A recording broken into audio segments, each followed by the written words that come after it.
Take it away, Council President. Thank you, Sean. Good evening and welcome to this meeting of the Providence City Council as a whole. Today we have the topic of education. We have some guests invited for today from the Department of the School Department and also from the Department of Education. With that, I'm going to ask the clerk to please call the roll for this meeting on Thursday, October 27 at 7 p.m. We're starting the meeting at 7:05. Madam Clerk, please call the roll. Council President Matos, Present. Councilwoman Anthony, Present. Councilwoman Castillo, Present. Councilman Correa, absent. Councilman Espinal, Present. Councilman Goncalves, Present. Councilwoman Harris, Present. Councilman Igliozzi, absent. Councilor Kerwin, Present. Councilwoman LaFortune, Present. Councilor Miller, Present. Councilman Narducci, absent. Councilwoman Ryan, absent.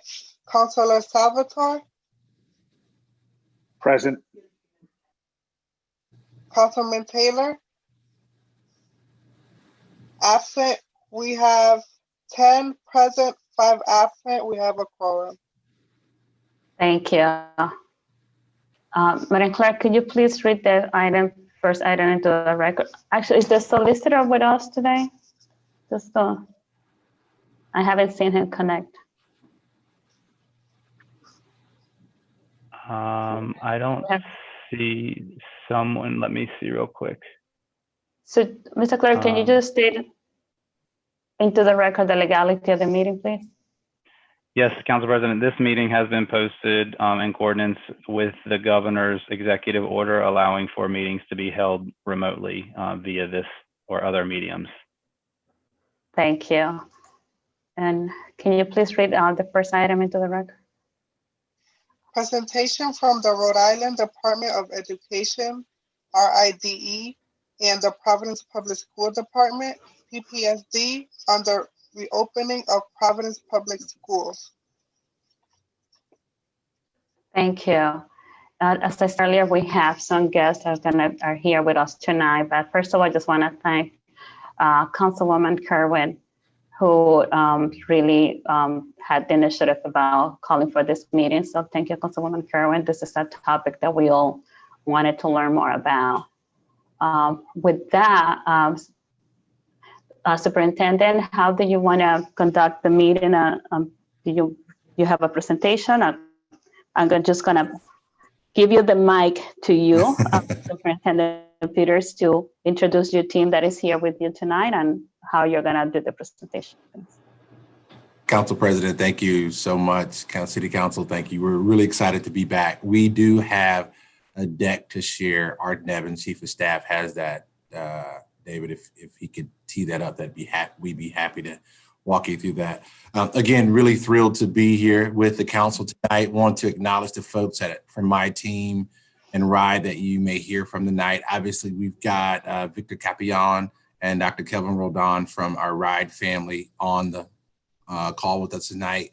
My immediate team, we've got Zachary Scott, Deputy Superintendent of Operations, and Art Nevins, Chief of Staff. So we'll be tag teaming the conversation tonight, Madam President. It's hard to believe we are in week 7 of school. We are really proud of where we are as a school district. We put a lot of focus into bringing students back safely and bringing our teachers back. And we believe strongly that we've been able to accomplish that at a very high level. Bringing kids back in brick and mortar was a huge challenge, great opportunity. Happy to see the smiling faces and just really, really good to have some sense of normalcy. Tonight, we do want to have a very transparent conversation with the council around some of the successes that we've experienced, but also standing up some of the challenges that we have also already worked through and some that we're continuing to work through. So we certainly invite any counsel from the council to help us continue to navigate this piece. Art, can you tee up our? Yeah, I think I need either screen sharing privileges, or Sean, I think I just sent over the deck for you if you want to pull it up, whichever is easiest. Sounds good. Sean, you're muted. We cannot hear you. Sorry. Thank you, Council President. Yes, I did see that. If you could, would you mind just sending, did you actually send the presentation? I just want to make sure I have it. I'm fine if you feel comfortable. Oh, okay, I see that. So if you prefer to share it, since I do have the document, would you prefer to share, or I can open it for you? It's either way. Yeah, why don't you open it? That's great. Okay.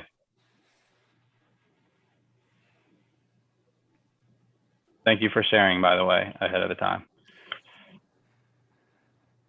Sean, are you able to give the control for the presentation? Yes, absolutely. Great, thanks. So I'm gonna bring this up, and we'll see how this works with the presentation mode, Arthur, and we'll see what you like. So I'm gonna go ahead and give you remote control.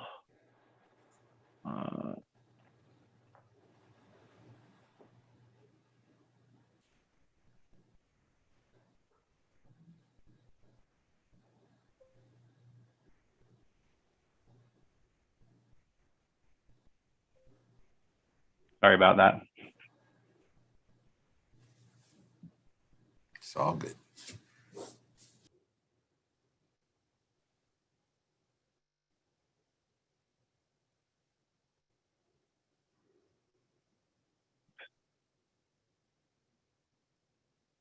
All right. Can everyone see the presentation? Good. Thumbs up. Sounds good. We can go to the first slide, Art. We start off by always norming the conversation around our design principles, like how did we even begin to design our reopening? And no secret to anyone, it's in our reopening plan. We've got 5 design principles, safety and wellness being the top one. Obviously want to lead through that. We can go back one slide. I want to just be able to lean in a little bit on the first 2 design principles. So obviously safety and wellness being those top priorities. And also number 2 would be leading through the lens of equity. The way we've talked about our 5, or we will be talking about our design principles tonight, are through the lens of glows and grows. So where those areas where we think that we're glowing, we're doing a pretty good job, but also those areas of growth where we see that there's opportunity to get better. When we think of safety first, we were able to stand up much needed PPE, the requirements that were put out by RIDO, CDC. I also know that there's been a lot of chatter in the ethos around not having enough PPE. And I just want to be very transparent with the council. We've not had a shortage of PPE. We have plenty stocks of PPE in our warehouse, and we've ordered more. So we've never been in short supply. We've always been able to respond when there's a need to refresh any PPE items. We've met the Department of Health walkthroughs. As you know, they walk through each one of our classes, each one of our schools to do their initial safety checks. We posted the walkthrough sheets online. I know that was some considerable conversation around. There seems to be some things that are in progress. Remember, we had those walkthroughs about 1 week prior to school starting. So we were able to go throughout the week prior to school starting and take care of all of those items. If they weren't taken care of, we would not have opened that school. So we were able to open up our schools having passed RIDO's walkthrough. And then the other piece, there seems to be a bit of nervousness from us all about infection rates. There has been data that's come out from CDC locally and nationally that schools are very, very safe. If we have PPE, we've got safety protocols, schools are very safe. We are not seeing these mass spreading hubs that we initially thought could happen, bringing schools back. So by and large, the data suggests, the research that's out there saying that schools are very safe. We're putting in those protocols and we're not seeing wide ranging of infection. Where we think that we can continue to get better is supporting teachers. I mean, this is really tough time for teachers. Some of them have talked about burnout. We want to make sure that we're standing up supports. We've been working with RIDE to look at how can we lean in support teachers with their social emotional health. We are working with PTU to make sure that we've got the just right supports for teachers. Really want to make sure that we are leaning in and supporting them because they are doing yeoman's work. They're on the front line, and not just teachers, but our bus drivers, our crossing guards, our TAs, our whole staff that engages students on a daily basis in our schools. We want to make sure that we're doing everything that we can to make sure that we are supporting their emotional health, but their physical health as well. Being equitable, looking at things we thought we've done pretty well. We've always been really open about our most litigious populations, our communities of multilingual learners, our students with special needs, our early learners. We prioritize those community of learners because we know that they need the extra work, the extra time, the extra support that we can give them. We've recruited over 60 additional substitutes to farm out to schools because we knew that we were going to have staffing challenges trying to make it through this pandemic. Getting better around the lens of equity is just operating the virtual learning academies. We were not shy about saying we've got the largest school in the state with nearly 3,000 students at the elementary level. That comes with challenges when you're trying to staff a school that large with pre-existing human capital. So it's taken us a few weeks with our partners to work out to where we believe a really good place today. And we're still working to making that process better. Some of our special populations, as you know, we initially said we were going to build the virtual learning academy for our students with special needs, our students that were medically fragile. That's not optimal. All the research talks about in-person learning matters most. And the National Pediatric Association has come out and has reinforced in many studies that in-person learning matters most and it's most effective for children. So we are seeing some of our students learning that are on our virtual platform struggle a little bit. It's just not ideal. But we also know that families have made a conscious choice because they believe that this is the safest mode of learning for their child. When we look at our third sort of design principle, always striving for excellence, asking ourselves every day, how do we get better? We talk about the things that we think that we're hitting at least doubles and triples with. We always tout the fact that we've been able to purchase high quality curriculum for our students pre-K through 8. We are really, really excited about what we're seeing. Over the last couple of weeks, we've had independent agencies come in and look at our implementation, and they're seeing broad, powerful implementation across the school district. So we know that teachers are leaning into the new curriculum. They're doing a really good job. So we're seeing widespread implementation of the investment that we've made with our curriculum. Technical support, professional development, all those things that make teachers better, principals better. We've doubled down, increased. We've talked about, and we'll talk about a little bit later, the 5 days of professional development that we had leading up to school. And on last week, we had our first mid-school year sort of professional development, and we'll talk about those numbers. Ongoing lessons, designing lessons and designing learning for children is always a growth for us. We're never going to be there because teaching and learning is an iterative process. So we seek to get better every day. And we still want to ensure that we're implementing our curriculum with fidelity. Ongoing supports for teachers. The virtual space has been a challenge. So we've doubled down and added extra supports for our teachers that are in the virtual space. Personalized coaching, 2 times a week coaching cycles, those things that we know help teachers get better. Being flexible, transparent, and responsive. We talked about our family community engagement, and one of our core pillars of the turnaround is engaged families. So we've added extra staff to our family community engagement office who have already made over 3,000 calls to families. And these are just wellness checks. How you doing? Can we help? How's your virtual learning experience? How's your brick and mortar experience? Are you connected to the internet? Do you need Wi-Fi, a hotspot, a computer? Just really try to assess and get a pulse check of where families are. And these are proactive calls.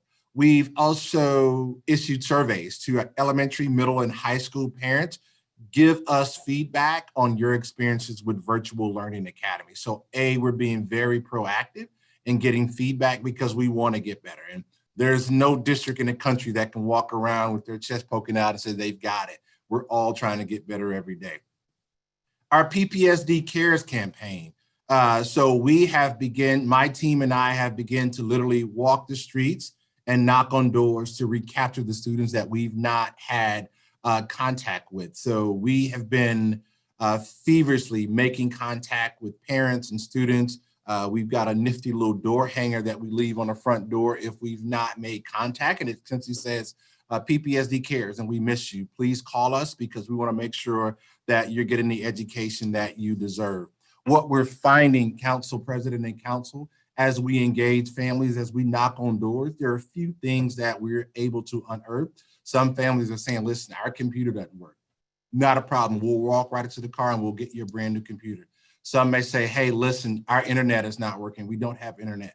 Not a problem. We'll go to the car and we'll get a hotspot. We'll fix it. Some are having issues with, I don't have my sign-on. That's okay. Let's call tech support right now and we'll solve that problem. Some of our families have moved back to maybe their home countries. Some have moved out of the district and some students have moved in with another family. So we're finding a bevy of sort of reasons why students haven't engaged, but we want to make sure that we touch every student that's on our roster, or at least every student is accounted for. So we're physically going out, knocking on doors, making sure that we have that physical interaction with every family. And our goal is to get that number as close to 0 as possible. Communication is always an opportunity for us to get better. I don't think you can over communicate. I don't think you can communicate enough. So in times of a pandemic, we want to make sure that we are over communicating, and that's getting better every day. Our attendance plans. So our cares team, our schools are really leaning in with our social workers to make sure that we're not only going to get students, but we're satisfying those social needs if they have challenges. There's an article that came out in the news, I think yesterday, about the decrease around the number of child abuse cases. And they believe, because it's been virtual learning and we're just not reporting it. We want to make sure that we are doing our part as a school department and supporting families if there happen to be issues. We know attendance matters, so we're not going to stop until we can connect with as many students as we can and we can get that number as close to 0 as possible. Our final design principle, which I've already talked about, in-person learning matters. We believe we were as successful as we were because we were able to do a staggered start. If you remember, we started out with our earliest learners the first couple of days, our pre-K, kindergarten, first grade. Then a few days after that, we brought our second graders and our third graders. And the following Monday, we brought our fourth and fifth graders. In addition, secondary, we brought our sixth graders and our ninth graders, prioritized those for in-person learning. Now we are full on return on an A-day, B-day schedule at secondary level. And we are full on 100% of our students at the pre-K level. We've, again, procured all the necessary personal equipment to keep folks safe. We've applied for all the funding we can for the state, and we're going to continue to ask for more and try to get as much as we can. We fulfilled all the district's goals of reopening, and especially when we're talking about standing up an in-person learning model that's great for kids and that's instructionally sound and coherent.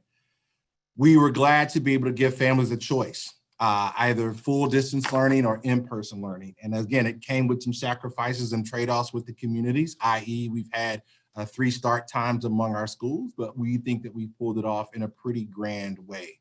We are continuing to adapt to daily staffing challenges with folks having to be quarantined, folks maybe testing positive, folks going on various types of leave. We've also had some resignations that we've had to stand up and fill in the gap with.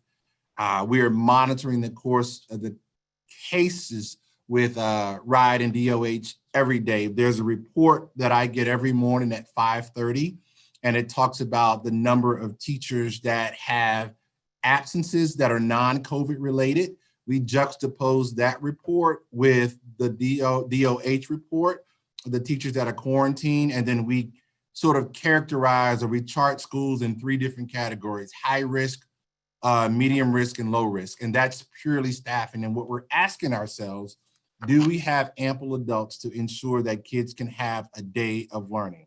So in order to combat that, we've done several things. We've taken folks from central office and our network office and RIDE.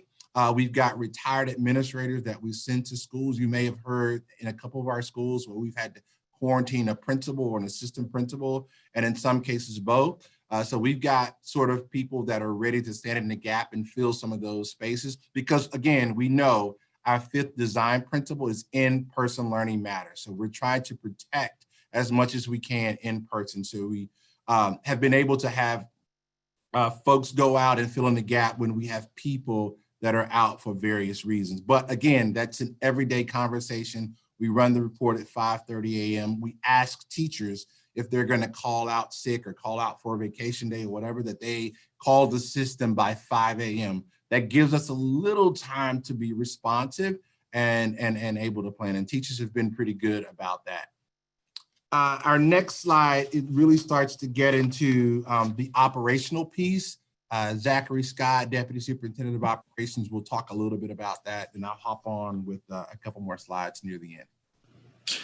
Great, thank you, Superintendent, and thanks for having us this evening. So to put some finer points on the superintendent's comments around kind of getting ready for the start of school, and you know, like you said, we're 7 weeks in, so continuing to operate in a safe manner. So one, you know, obviously the priority here, our design principle 1 is safety. So really prioritizing the safety and cleanliness of our buildings for both staff and students. And so as you see here, some significant investments in personal protective equipment, and that is equipping to make sure every school, every classroom has reusable masks for those who may forget a mask on any given day, hand sanitizer, and then disinfectant spray or wipes to help wipe down surfaces. So we've had a number of those that we provided schools at the start, and then replenish on a daily basis as schools go through their supplies. In addition to that, we've been making adjustments to our facilities, including installing plexiglass barriers in our offices, putting common signage to make sure passing times are safe and clear for students and staff, and then also increasing our custodial staffing so that we can be doing a few things. The first is wiping down bathrooms throughout the day. So schools have kind of set bathroom schedules with cleaning in between to make sure that our bathrooms are cleaned after every group's use.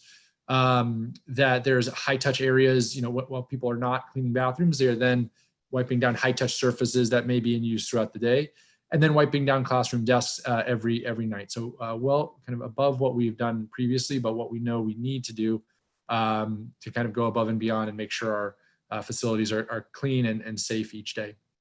If you look to the next slide, the next big change to our facilities has been some significant work and investment around ventilation.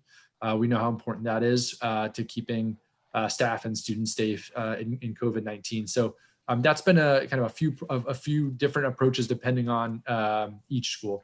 So for our schools without air conditioning or an HVAC system, we've installed some pretty powerful window fans. And you can see in the picture here what that is. And the general setup is that you have a fan that is venting air out with a window open just a few inches on the other side of the classroom to help draw air in. And through work with our engineers, you know, we're getting the air changes needed above what's recommended, just because we want to make sure there's fresh air recirculating in that room throughout the day. In our schools with air conditioning units where they already have, or HVAC systems where they already have air filtering through, this has been opening the dampers to ensure that we're getting, the maximum amount of outside air in. We know there are spaces that we want to be, doing extra filtration, like our nurse's office or our isolation rooms, and in those cases we're using HEPA filters, as well as any classroom that if it has one window when we need two, or it just didn't, the fan wouldn't fit in a certain area, we're using HEPA filters there to make sure that the air is treated and scrubbed. We've also started our heating 3 weeks earlier this year, knowing that having a window even slightly cracked can impact the temperature in a room. And so we've seen, fortunately, some fairly warm weather the past few weeks, but we put the heat on early just in case we started to see cold weather. To that end, that is something that we are closely monitoring. And fortunately, like I said, we haven't seen cold weather, but we're continuing to monitor that over the coming weeks. We do, the heating systems in many of our schools are strong, and for those of you who've been in our schools in the past, you may have even seen windows cracked in the winter previously, because our heating systems can be, when they're running on full blast, can really, heat the room up. But, we obviously want to make sure if there are cases where a classroom cannot maintain levels of comfort with heat, that we have, if we were to need to close windows to maintain or raise the temperature, that we would we're procuring additional HEPA filters so that we could, instead of using the window fans in those rooms, use HEPA filters. So we're continuing to monitor the weather, but have I think strong plan A and plan B in case, depending on how the weather looks over the coming weeks. And if we look at the next slide, to talk a little bit about, from safety to then responding to incidents that happen. The first is just highlighting this is led by our Director of Nursing Health and Physical Education and our school nurses. I'll just say a plug. If you happen to see a school nurse from Providence, please thank them. They are doing incredible work and have one of the hardest jobs in the district in any year. But in this year, they've been phenomenal in keeping our students and staff safe. So we really appreciate their help and kind of consistent support at our school during these difficult times.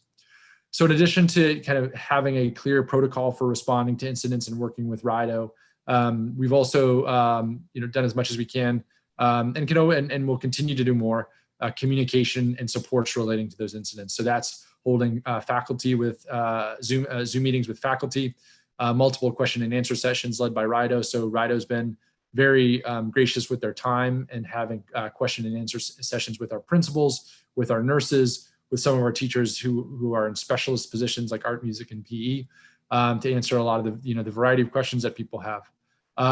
We've had, in addition to kind of staff Zooms, we've also had family Zoom meetings when incidents have arisen, and then pulled those together quickly, because obviously people want to understand what is going on as it's happening, even as things develop in the moment. So we've done had a lot of these to make sure we are communicating with families.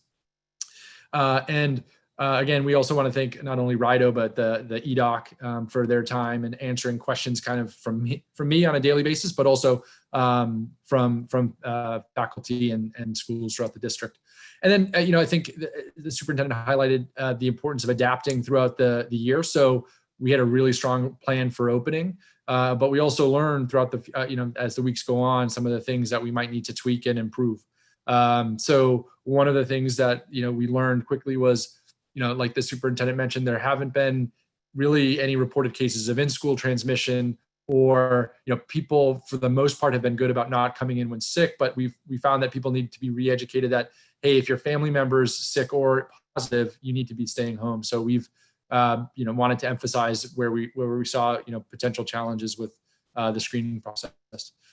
We've compiled a centralized repository of seating charts for across the district so that we can make sure we are moving on our end on the contact tracing process as quickly as we can. And then making sure we have leave policies that support staff members who are sick or quarantined. Ensure we have appropriate staffing in the building, but also, don't, encourage staff to stay home and take the time they need to recover if they're sick, or to quarantine if that's what they're directed to by RIDO. So I'll pass it to Harrison to talk a little bit about the Virtual Learning Academy. Yeah, wanted to double click on the Virtual Learning Academy. Lot of challenges at the beginning of the school year. A lot of successes too, but definitely a lot of challenges. I'm sure as I've spoken to many of the council that are directly connected with families, some of the challenges that they've had and how we've helped them to work through those challenges. So Zach talked a little bit about getting better and lessons learned. We've listened loud and clear, and we've been able to respond to a lot of the things that we're hearing. We are excited to be able to stand up a staff that's dedicated to academy leadership. So we have a support team that is directly working with the academy every day, all day, and that's all that they do. There are a cadre of experienced coaches that are supporting teachers every day. So minimum twice a week, teachers are getting coaching and feedback. And this is our virtual learning academy at the elementary level. So that's probably higher than any other coaching cycle in the country for teachers to get that specific feedback that number of times a week. So we're happy to be able to bring that support. Outreach, we know how important outreach is. And I talked earlier about the 3,000 outreach calls. When we're looking at our virtual learning academy, we did 1,500 specific calls just to make sure that we were transitioning to our new learning model very smoothly. I heard a lot from parents, got a lot of suggestions. So those outreach calls were very telling and very helpful. And then following up with calls after that. And I talked about the surveys that we had done to gauge the experience of families. I talked about the home visits that we're doing, the knocking on doors, the PPSD Cares campaign that we're doing, and then the daily updates. So if you're in our virtual learning academy, especially at the elementary level, there should be daily or almost every other day updates, because we know that's a new experience for our families. So communicating with them is extremely important. And then we've got partnerships. We've added partners to work directly with curriculum, directly with teachers, to make sure they have absolutely everything that they need to give high quality learning in the virtual space.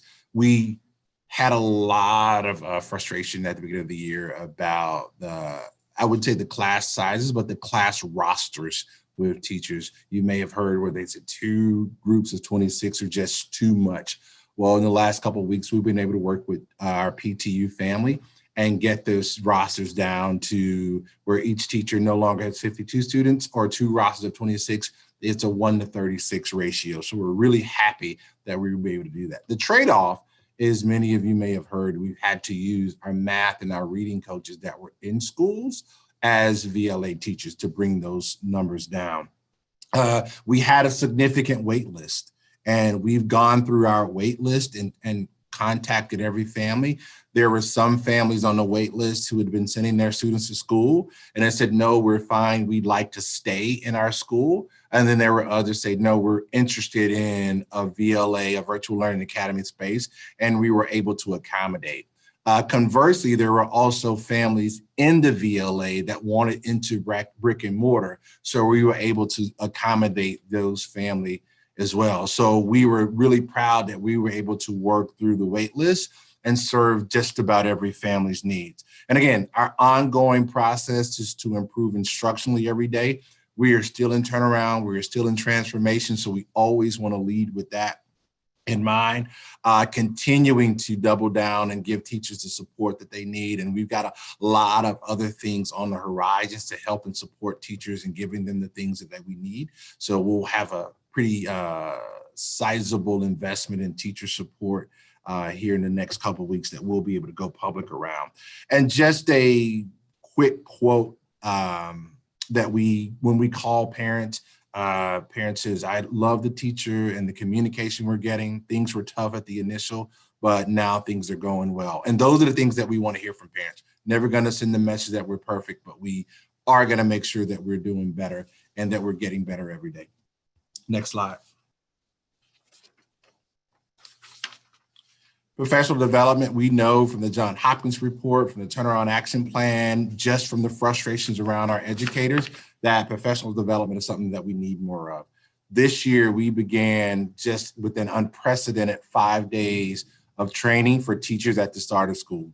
Many of you know we've had 1 day for a really, really long time, and half of that day was really built on operations. So there was really no time to talk about teaching and learning and designing lessons and really getting ready for our instructional infrastructure. This year, we were able to bring teachers back 5 days early to do a combination of getting ready in this new COVID space, but also doubling down on how are we going to ensure that we're delivering high quality learning. Continuous improvement, always talking about how we can get better. Our customer service infrastructure, we're almost ready to roll out our Less Talk infrastructure, and I'll give the council just a little bit of a sort of a glimpse into that. We've gone out and got this new program called Let's Talk. So if you go on our website, there's a grayscale button on the right side. It's Let's Talk. What that allows our families to do is to interface with the district, to have someone with the district respond to you. We've had a lot of challenges and a lot of concerns with parents about customer service. What it allows me to do is to track when that customer interfaces with the district, who fielded that call, who owns it, how long was it before we responded, who closed out the ticket, and it also sends a customer satisfaction survey after we service that customer. So over the last couple of weeks, we've been getting all of our clerical staff trained. We're doubling down and making sure that our principals and leaders are getting trained because we value customer service, and we're happy to be able to bring that service to our families. So once we're in full-on implementation, we fully expect parents to feel that there's a higher level of customer service once they interact with the district. Highlights, obviously, we're looking deeply at the data. In our elementary schools, we've done a round of data analysis, looking at all types of data, from some of our diagnostic data to our attendance data, social emotional data, everything, all things elementary, we've been able to look at that. We're almost halfway through the midpoint. So now we're looking at grade distribution reports. We're looking at if there are midterm exams and things of that nature. So we're starting to look at those pieces of data and have conversations with schools and teachers to make sure that we're on a track. We're revisiting our grading policies because we know that we're still in COVID, but we also want to make sure that our grading is commensurate to the learning that's actually happening in our spaces. There is no shortage of social emotional support. We know that our first 5 days of school, we scripted mandatory social emotional learning lesson plans for all of our teachers pre-K through 12. So our whole first week was designed to build community, to re-norm. Now, it didn't end after the first week, but we wanted to be very intentional about having that conversation with our students because it has been a long time since we had been with our babies, and we wanted to re-norm, re-establish our culture, our classroom climates, our beliefs, our sense of community with our students. So that whole first week of school, we had content embedded, social emotional learning lessons that we had prepared with teachers, for teachers to implement during that first week. Same thing at our secondary schools, doubling down on that, ensuring that we're not only adding those supports, but ensuring that we're still on college and career tracks. I mean, we brought our 12th graders back early and our 11th graders because of SAT, PSAT, college counseling. So being able to adapt and amend the schedule to accommodate the needs of our upper grade level learners. As we get to the end of the conversation, almost want to talk a little bit about transparency and responsiveness, just some of the communication pieces that's out there for everyone to take advantage of. That's our next slide.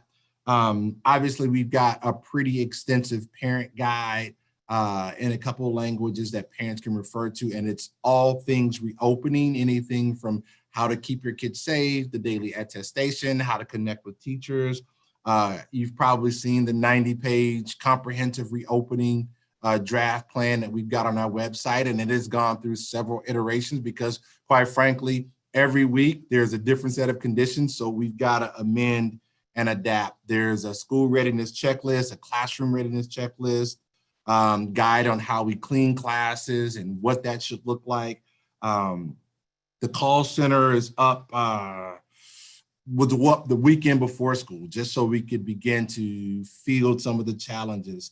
And I talked about the RIDO walkthrough checklist earlier, and they've come around for a second. You may have heard a second round of inspections to make sure, A, we're still in compliance with the RIDO mandates and the CDC guidelines around ventilation and PPE, social distancing, all of those things. So we've had a second round of visits that Zach may talk about.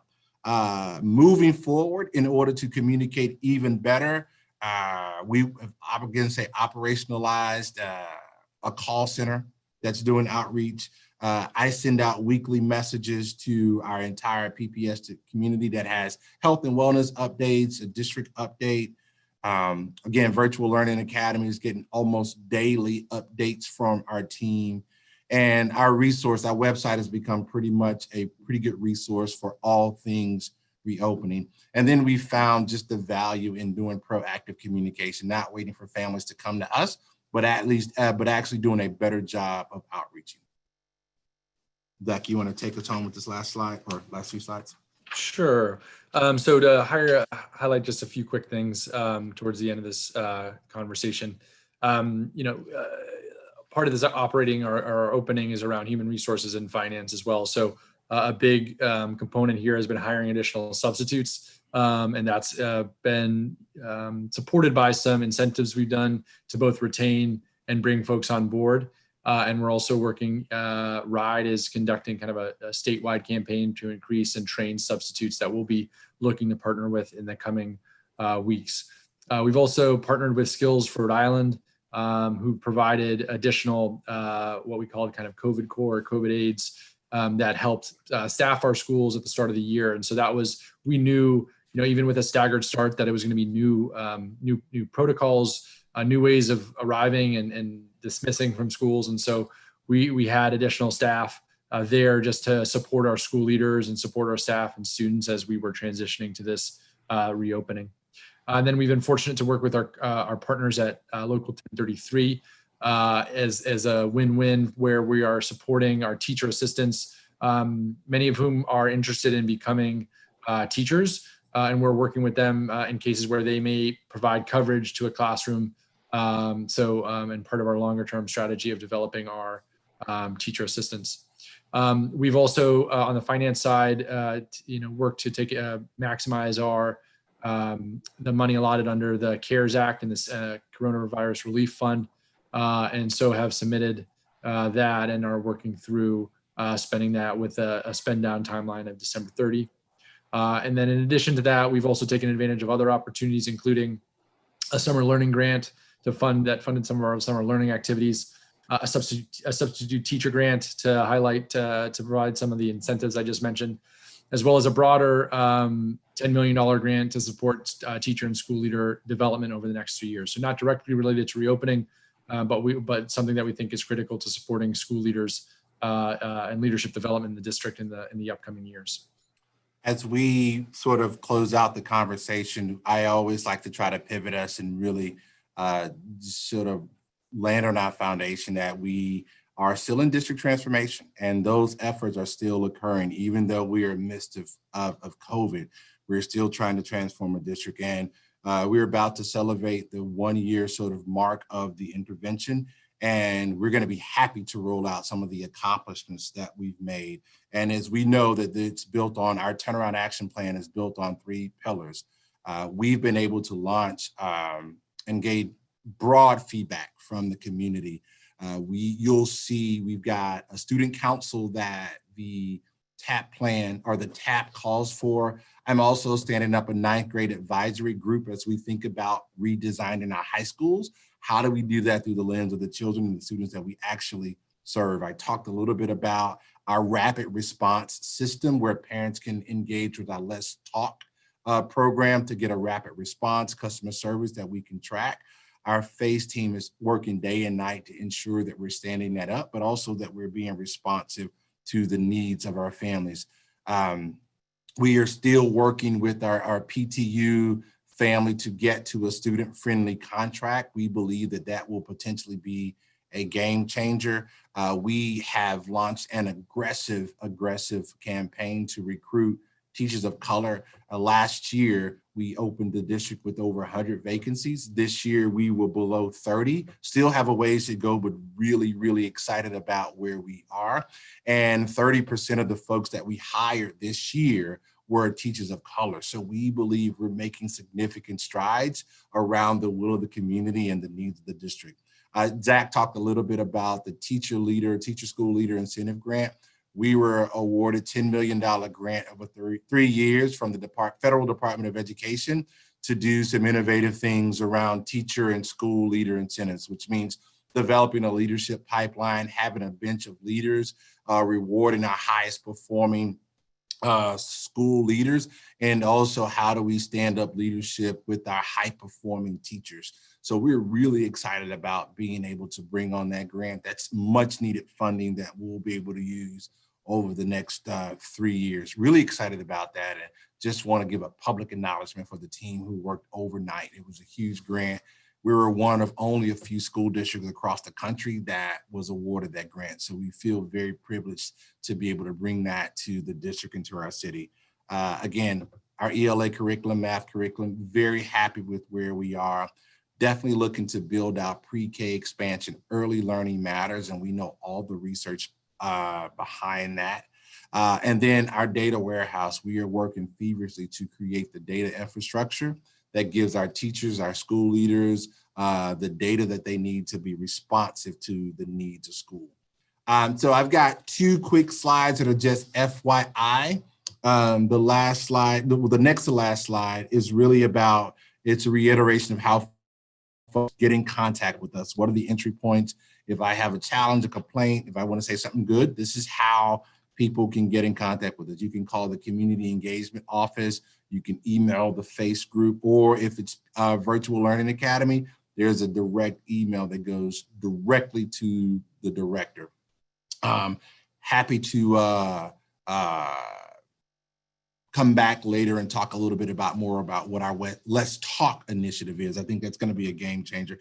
And our final slide is just a data slide. I talked about, if we can go to our final slide, our PPSD Cares campaign. As many school districts across the country have experienced challenges with student attendance. This graph shows us where we were with brick and mortar at the beginning of the year and VLA at the beginning of the year, and where we were the 21st of this month. And as you can see in brick and mortar, there were about 800 students that we were challenged with their attendance. Where are they? We've not had any contact. So we immediately start to call home, started knocking on doors. And as of the 21st at the elementary level, there are only 74 students that we've not been able to contact with. That outreach is still ongoing. We've not stopped. We're still knocking on doors and calling families. And then commensurate, you can see in middle school, we started out with 400 students that had non-attendance, and we're down to 9. High school, 719, and we're down to 47. And then VLA, you can see those numbers. I'm privileged and special to sit on a couple of superintendent sort of think tanks across the country. And quite frankly, a council, when you hear stories from superintendents that say, hey, I don't know where 37,000 of my students are, or I'm not sure, we're still missing 16,000 students. You get that pit in the bottom of your stomach, because we know those are our most vulnerable children, and they need every fiber of what we can offer to them. For us, these numbers still aren't A1 supreme, but we're really proud of what we've been able to accomplish over the last few weeks with our PPSD Cares campaign. And we're not going to stop. We're going to continue to account for as many students as we possibly can, but we wanted the council to have confidence that we're doing everything that we can to make sure that we are reaching out to our families and our students. Madam President, Council, that's the end of our conversation. End of our presentation. Happy to take any questions or suggestions. Thank you. I see Councilman Goncalves has his hands up first. Councilman Goncalves, then after that is going to be Councilwoman Anthony. Great. Thank you so much for being here, Superintendent. Arthur, I think, is on the call. Victor, Kevin, we so appreciate this presentation and appreciate the many ways that you've adapted and adjusted to these precarious times that we find ourselves in. We thank you and all the teachers for your hard work and dedication. And I love the language around glows and grows. As an educator, that certainly makes my heart smile. I'm just curious to hear a little bit more about the Eureka and the American Reading Company. Is there a consistent scope and sequence K-8 amongst all of your elementary and middle schools? And what was the impetus for this particular curricular change as it relates to Common Core standards and strengthening student achievement? Yep, so great question. There are a couple of things that we look at when we look at curriculum adoption. And before we do anything around curriculum adoption, we try to mine the data to see, is it really curriculum? So you do a complete programmatic assessment and you look at a few things, Councilman. You look at, is it the curriculum, or is it implementation, or is it capacity or professional development? Like a lot of things that you do before you jump the curriculum.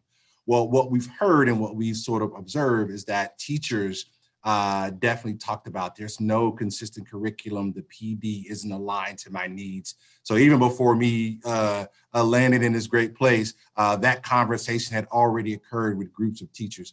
The reason we sort of landed on Eureka and ARC is because we have a significant number of multilingual learners. So it's a curriculum that's green on Ed Reports. Ed Reports sort of a national reporting on high quality curriculum, and it's very public. So one of the requirements is that it's on Ed Report.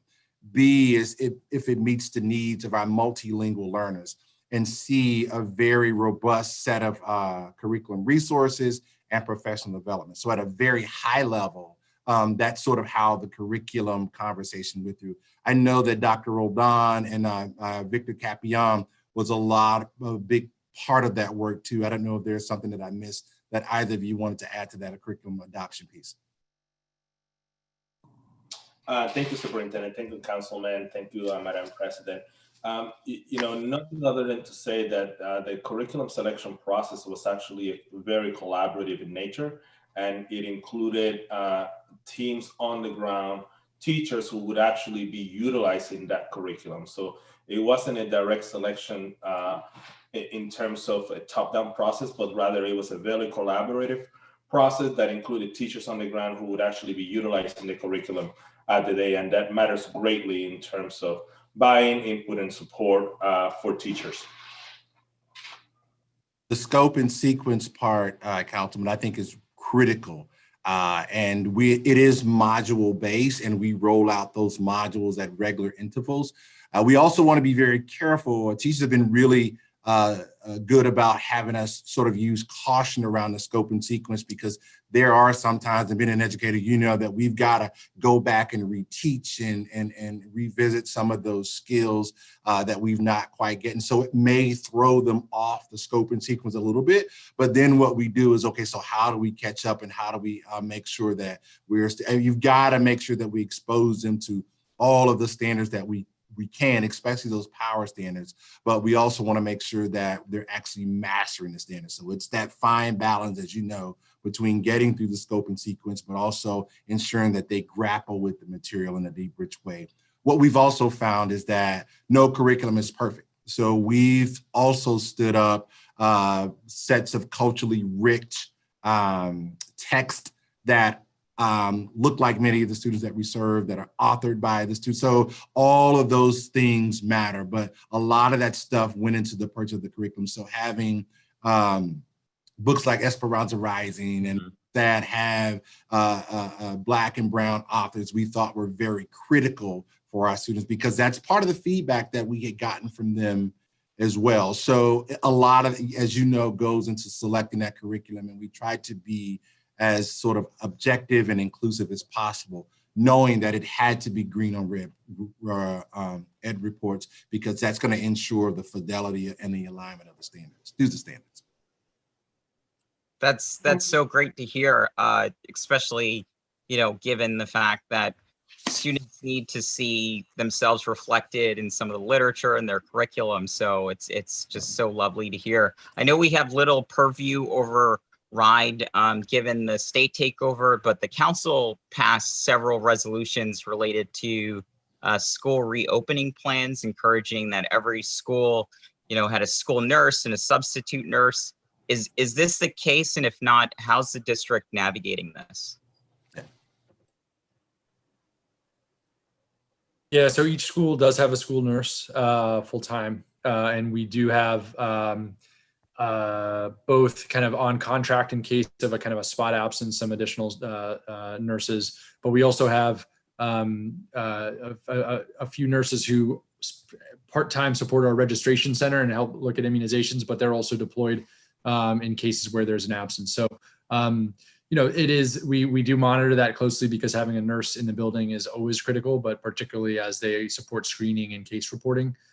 So we've been fortunate that we've had consistent staffing among nurses, but it's something we watch, every day because of just making sure how, knowing how critical that position is.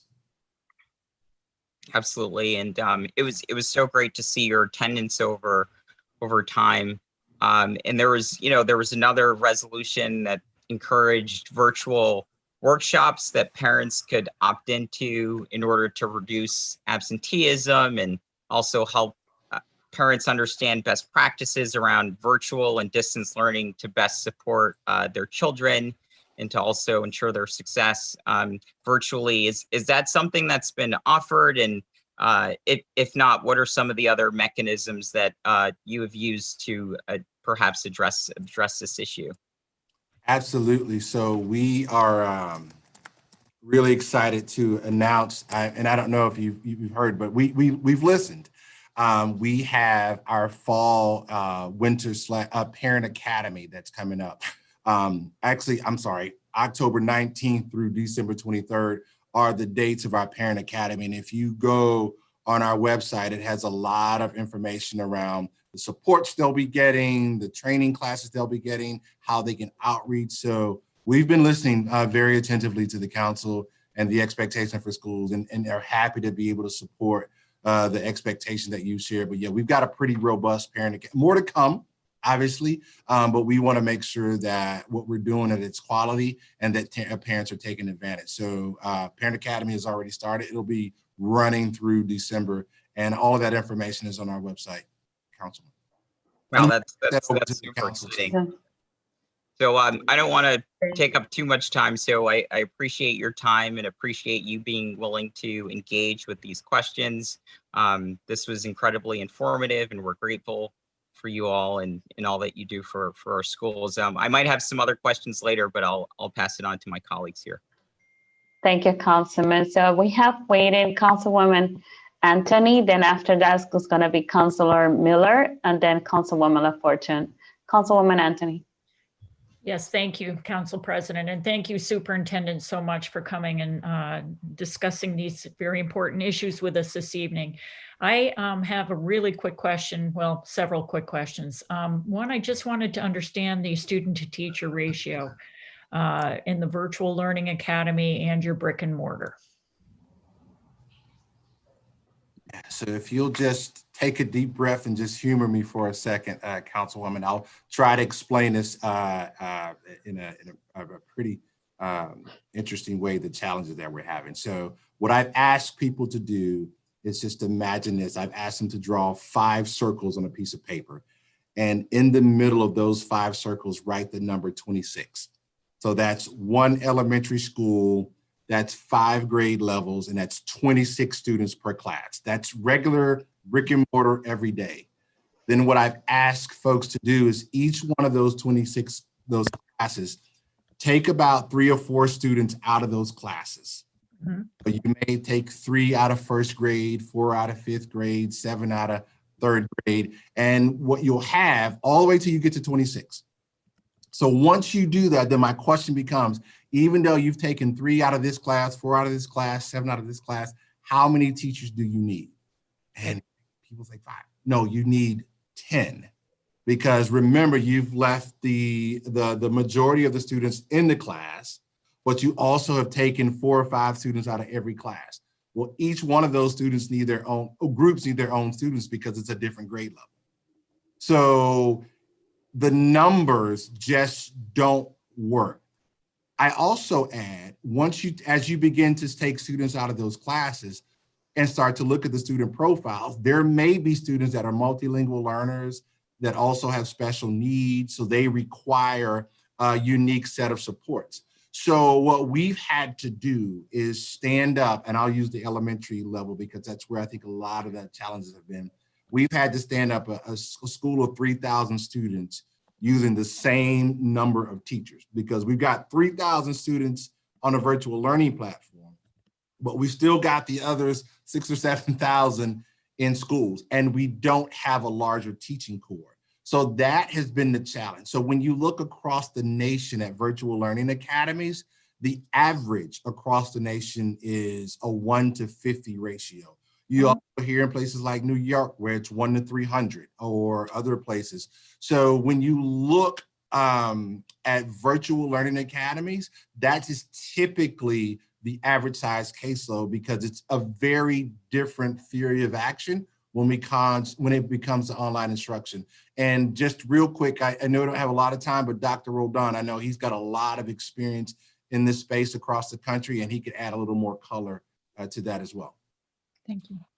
Thank you, Superintendent. Thank you, Councilwoman. That is correct. When you look at nationally how some of these platforms are set up, because there's so much additional support that is provided. You know, the theory is that in the homes, there's self-pacing aspect to this, and that the academies are set up in such a way that you have that self-pacing process taking place in the home at the same time that teachers are differentiating for instruction. So you might have whole group instruction that is that 26-to-1 aspect of it, but then you might have small group instruction depending on the individual needs of students that might vary from 3 to 5 students to 10 students, depending on the individual needs of students. But the superintendent is correct. When you're looking at the elementary ratios for staffing purposes for virtual learning environments, you really are looking at a more like a 1 to 50 setting. And then for the high school level, in some cases, you're looking at more like 1 to 100 to 120, which is no different than if you were in a brick and mortar setting and you are an English teacher in that brick and mortar setting. You would certainly have a significant number of students throughout the day that you are teaching. Sometimes 100, sometimes 120. Thank you.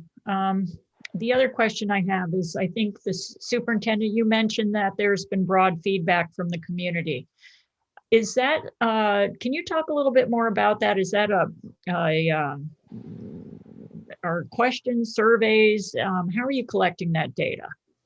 So we've got about 3 modalities in how we're collecting the survey.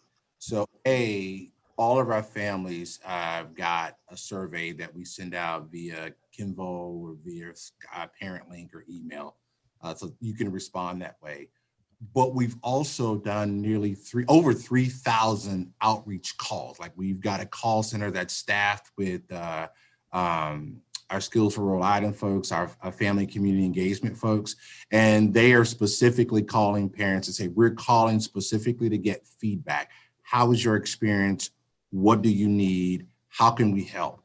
So it's a combination. And then the other pieces is how parents interface with the district. So if they call, if they email, there's also, hey, you've got time to give us some feedback.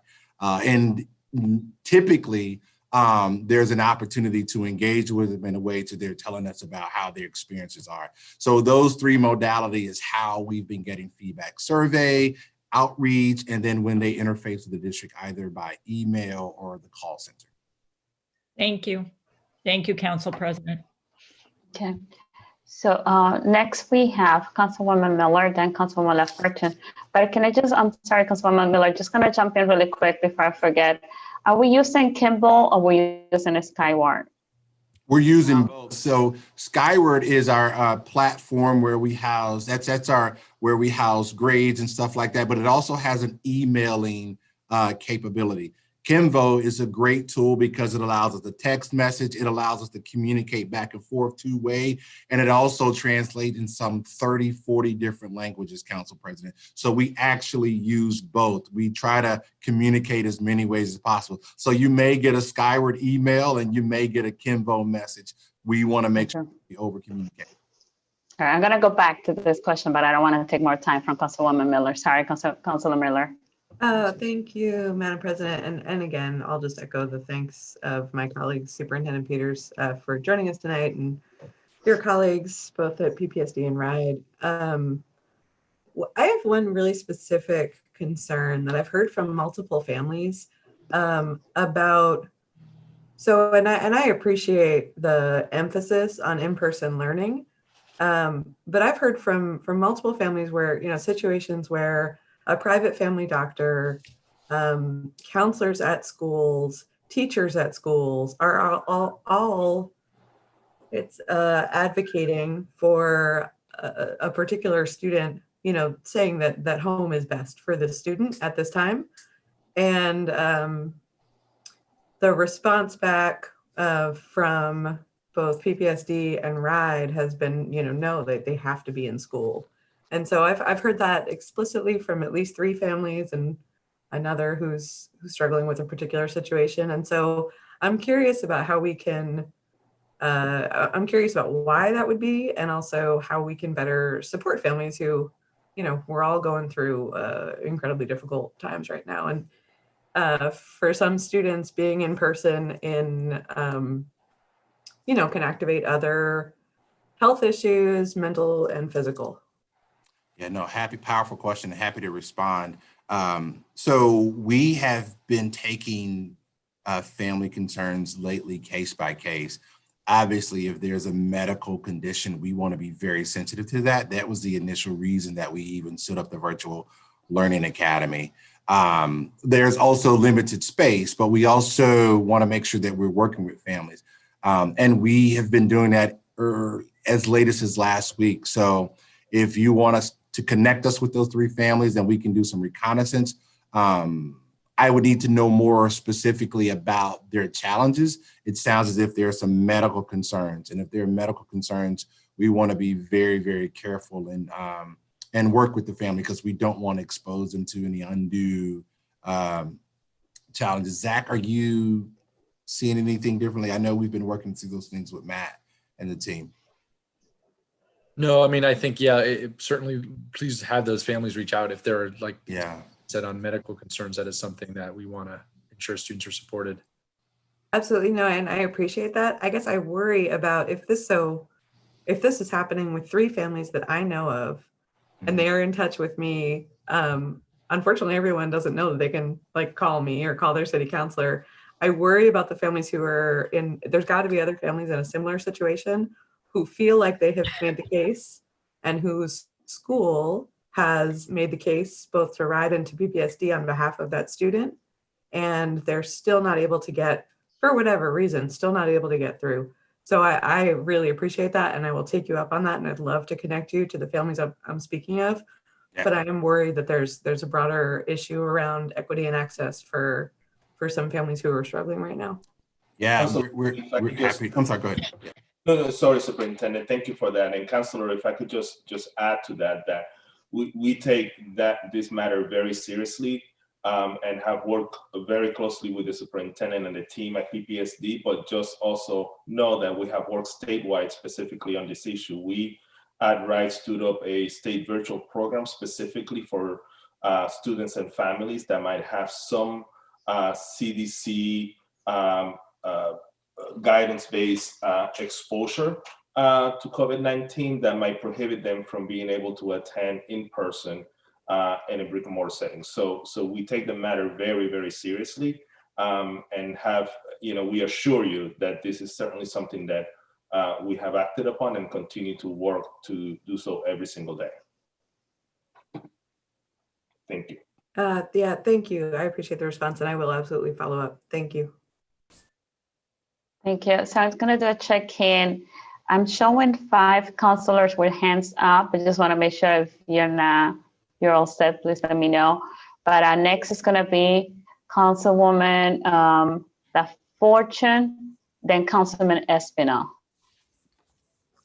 Thank you, Council President, and thank you, Superintendent, for the work that you all have done, because I know that, and as a parent, it's been a struggle just transitioning back to school and trying to implement all these new initiatives and protocols to ensure that the students are safe, and teachers and students and families have the resources that they need. So I do commend you on your efforts and work to ensure that, our kids are able to learn in whatever environment that they choose.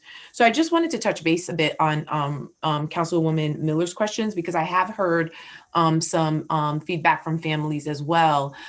Isn't it by law, since whether it's an online learning platform or in person, since it is both a public school entity, that regardless of the student's learning need, and it does not have to be a medical circumstance, but if they have any type of learning need, whether it's a learning, I hate using the word disability, but a learning differentials, or any of these things, that the school district has to provide the student with the necessary resources, whether they're learning in the classroom or online.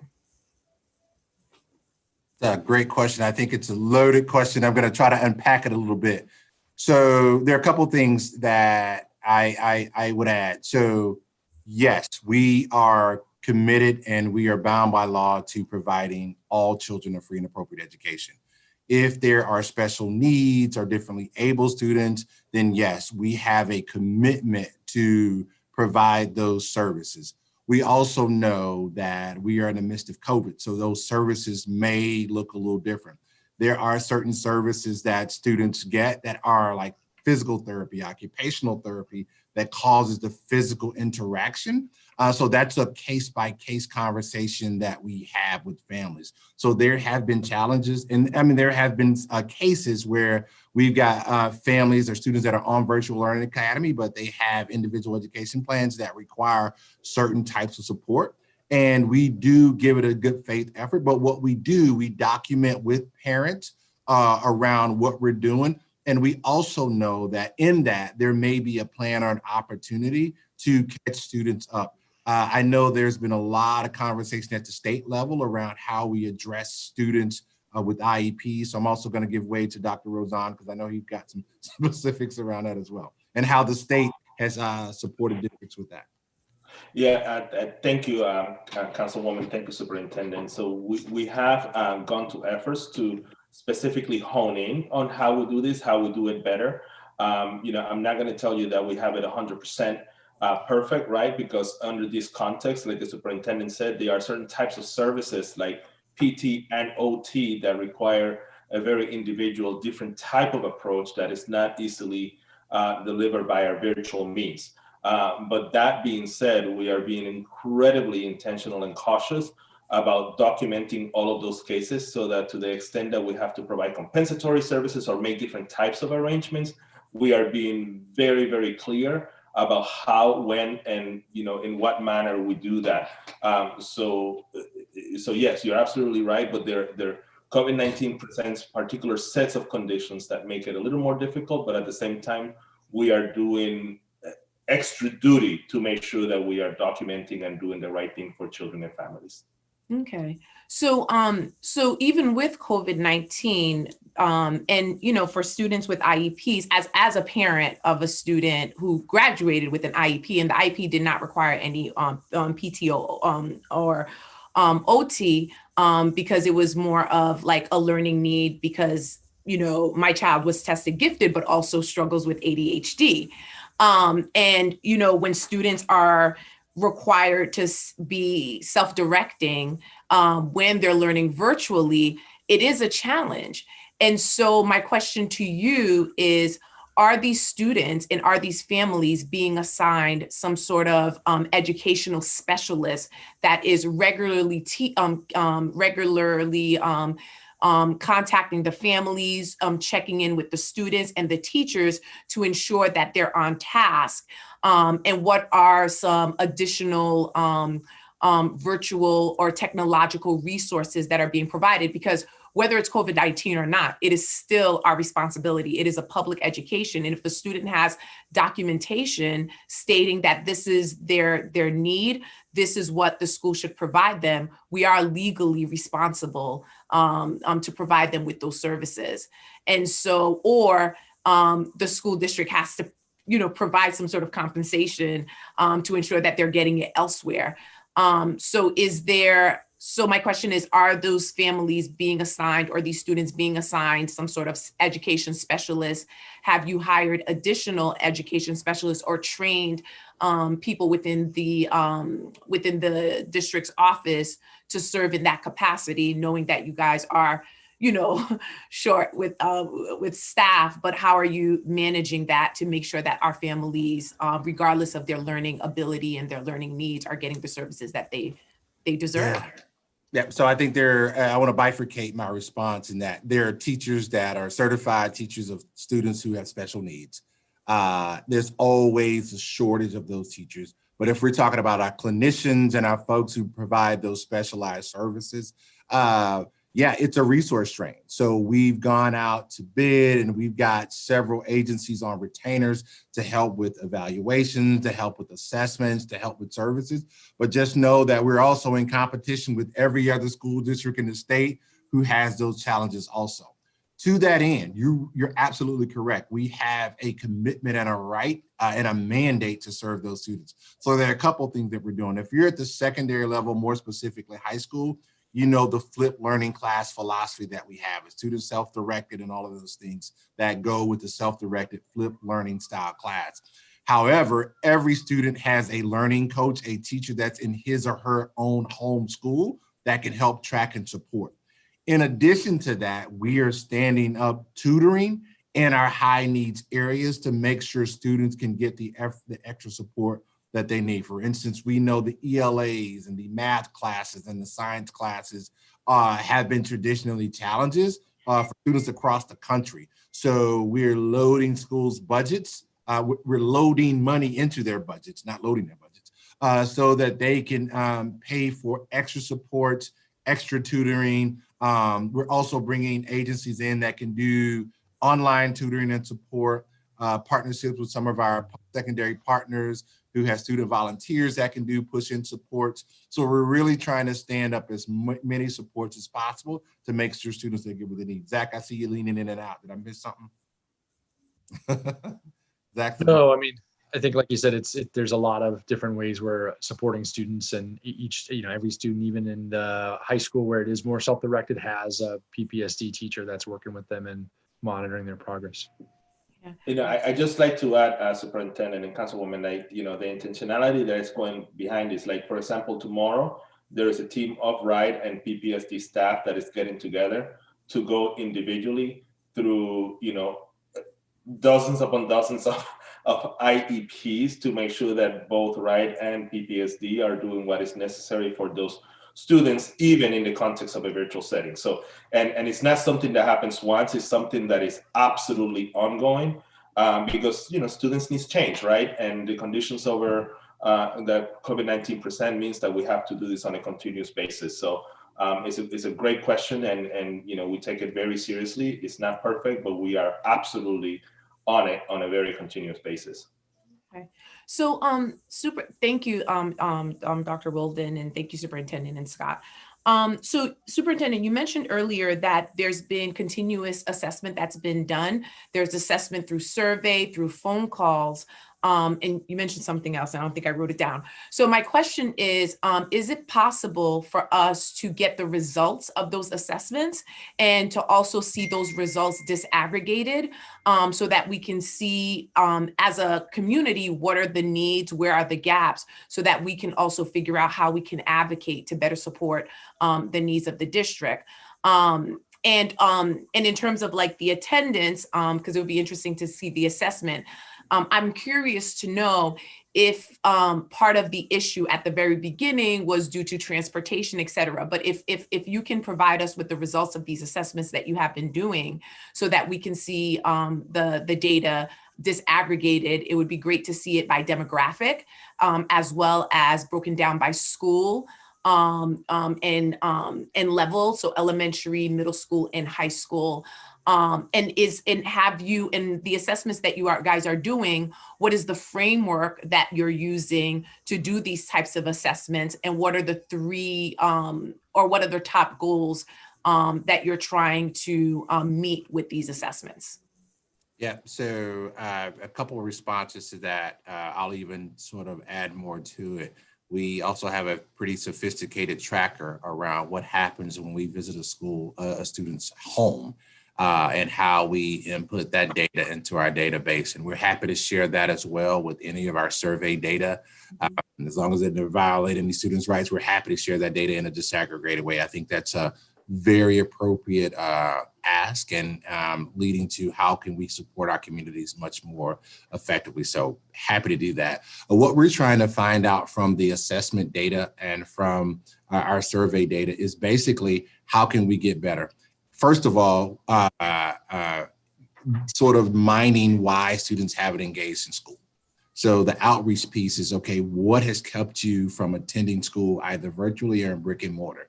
And once we know those things, we can begin to problem solve with teachers, with families. So when I share that data of those visits, you can see quite clearly what parents have said and students have said that have kept them from engaging. The other piece is around your experiences with VLA, your experiences with brick and mortar. How is your interface with the district? So that feedback has helped us get better. One of the things, I'll give you a very clear sort of anecdote that we got from a parent is, and one of the major themes that we're seeing is we would have really loved to have had more information around what VLA was before we selected that option. And we totally respect that. And we wanted to give parents as much as we could. So that's one of the themes that we started to see as we call parents in VLA or the parents that are in brick and mortar. It would have been great to have more so we could have made a better decision. The other piece is about technology, like how do we get supports around our log on? What happens if there's been no outreach? So a bevy of problem solving opportunities, but those are some of the themes that we're starting to hear from families. And in short, Councilwoman, we're happy to share that data in a disaggregated way by school, by grade band, or by level. Okay.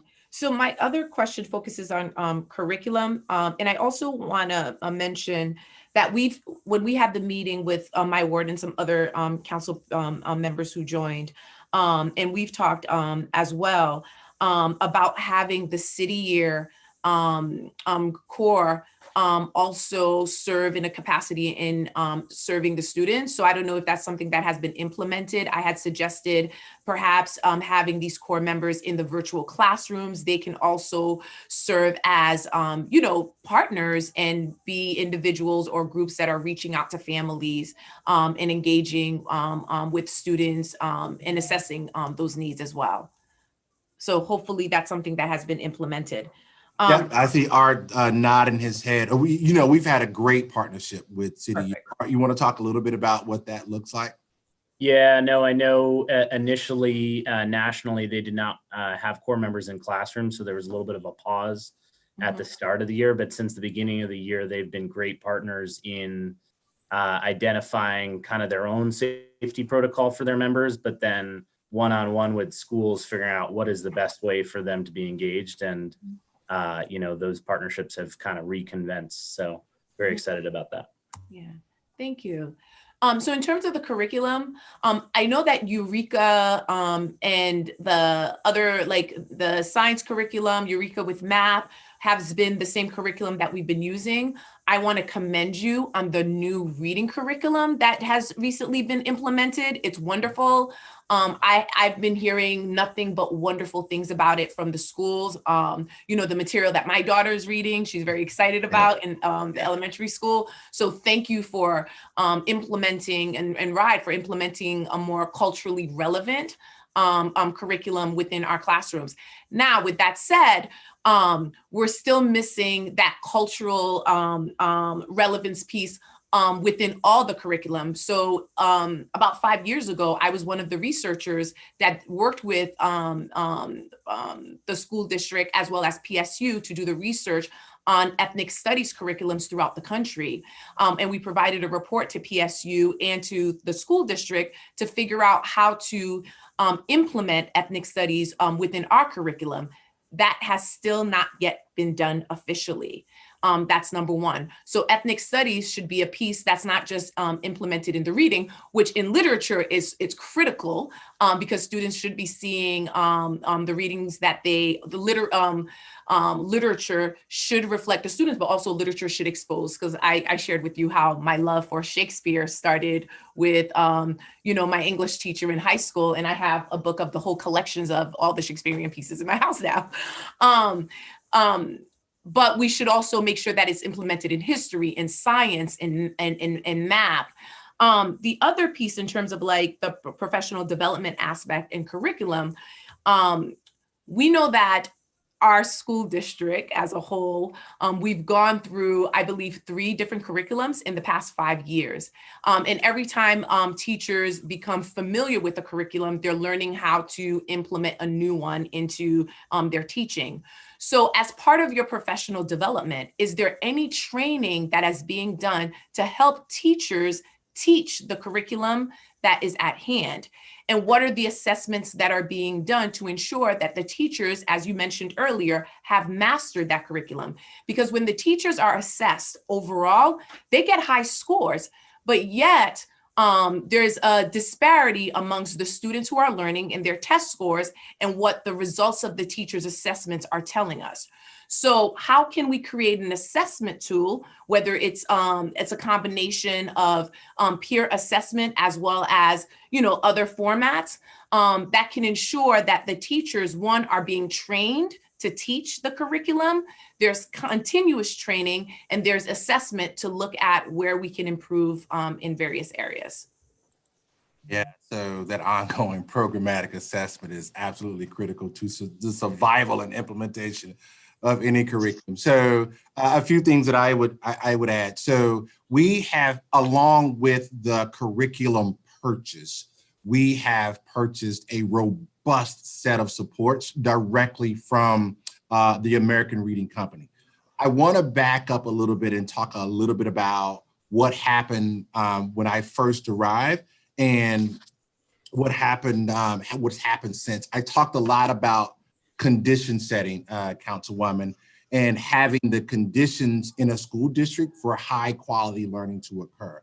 So as a result of that, we had to set up certain structures. So if you hear us talk about those networks and those network superintendents and those instructional coaches and those coaches that are in buildings, those are the folks that own sort of the support and the professional development of the curriculum. So if you were listening when I was doing the presentation around VLA, around coaching cycles, that is what we're doing. We're going into classes, we're going into Zooms, we're collecting data, we're observing teachers, and we're giving them feedback. And we monitor that feedback and we monitor the execution. So it's great to have a curriculum, but the execution and the monitoring piece is the most important. Also, how do you stand that up with high quality PD? So I also talked about bringing teachers back 5 days early.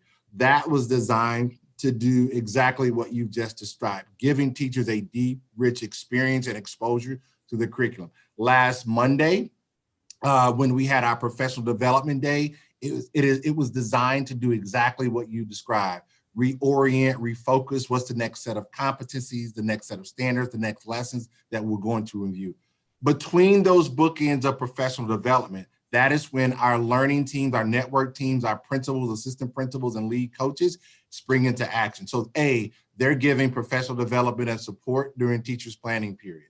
They're also doing after school professional development. Because remember, we have 10 days, 10 staff meetings after school per year that we're also taking advantage. So a lot of things are changing in order for us to give teachers the support what they need. When you talk about assessment, so there's assessment of learning and assessment for learning. We've been able to stand up what we call the diagnostic. So in our American Reading Company curriculum, we have the ERLA assessment, and that's going to give us, and that's literally one student at a time. You've probably heard it from your baby. Well, we have to take one student, one teacher, and we have to give them an assessment. And that's really to diagnose where they are so then we can go back and design learning.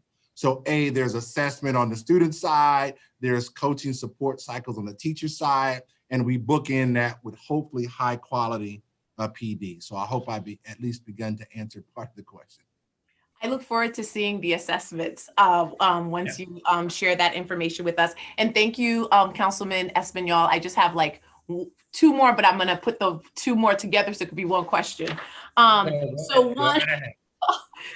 Thank you for showing me grace. So one question is about the fans that are in the classrooms. So one of the major problems is that there are a lot of our buildings have mold.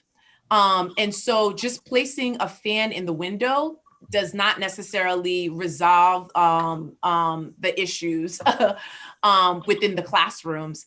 And that is a major, major concern for students and as well as teachers. We have students who have asthma or other respiratory, medical conditions. And so, so I'm very concerned about that. Also, you mentioned that the HEPA filters are only in nurses' office and isolation areas, but they're not in every classroom. Perhaps we can ensure that those HEPA filters are in every single classroom because most our buildings are old, and there's mold in our building. That has been a problem for quite some time. And finally, you mentioned that you've hired a diverse pool of new teachers, so I'm very excited about that. What I do hope is that we also have, you guys are working with RIDE to ensure that those teachers stay because attrition has been a major problem and it comes down to the certification process generally. And that is something that's at the state level. So what is being done currently to address that issue with certification and ensuring that these teachers are placed, in appropriate areas where their skill sets can be utilized? Because I really hope that we're able to maintain those teachers. Yeah, I'm going to tag team this with Dr. Rodon, and Zach, you could talk about mold and HEPA filters. I'll take a page out of your playbook, Councilwoman. You frequently talk about research, and we steep a lot of our practices in research. Research talks about why teachers go and why teachers stay, and more specifically, why teachers of color go and why teachers of color stay. So there's a couple things that we've been able to stand up and we've tried to mitigate. Teachers of color don't like to go by themselves because they feel as if they're alone. So in our hiring practices, we've tried to send teachers of color in teams. But the biggest determining factor of whether any teacher stays or goes is leadership. So we've doubled down in making sure that we have leaders in our building that are building the cultures of professionalism, respect, and rapport so that teachers feel as if they matter, they have a voice, and what they do counts. So part of, and we talked a little bit about the teacher leader grant that we had, that we've gotten from the federal government. All that is designed to create more effective leadership, teacher leader pipelines, so that we can incentivize teachers of color, leaders of color, all folks to stay and reinvest and invest in the school district. So everything that you said makes sense. Dr. Rodon, I know you've done a huge aggressive campaign at the state level as well. Yeah, thank you, Madam Councilwoman here. So we have been very much so working very closely on all the things that the superintendent talks about. I mean, we meet with the superintendent, 3, 4, 20 times a week, on every single issue that we talk about. So when it comes to matters of staffing and certification in particular, we're very well aligned. My colleague, Anna Riley, who oversees the certification aspects of this, is doing a great job in recruiting teachers, not just in partnership with PPSD, but across the state to fill gaps that are necessary under the context that we're in. But it's also continuously in alignment with the staff at PPSD, looking at certification needs so that we are adequately staffing today and adequately staffing for the future. When you're looking at the targets in the tab, in particular around teachers of color, that's something that is very much so, educators of color, I should say, not just teachers, that is very much a front and center for us. So, the teacher recruitment campaigns, the individual things that happen in the district are all very much so in partnership and directly connected to the work that we're doing at RIDE, so that we can support the work, again, not just today, but also going forward into the future. As it relates to the other question that you were asking about fans and HEPA filters and so on, the goal here as it pertains to facilities was to layer the defenses so that in places where you did not have an adequate HVAC system, you could still achieve the number of air changes per hour that were necessary in order to provide students with a safe learning environment.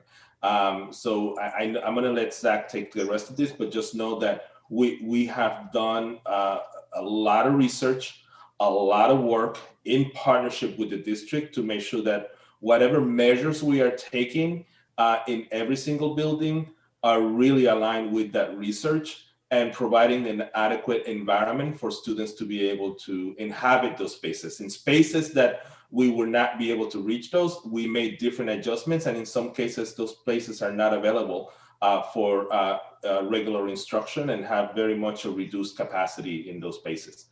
I'll hand it over to Zach. Yeah, and it actually just to before I forget, wanted to also add to your point, Councilwoman.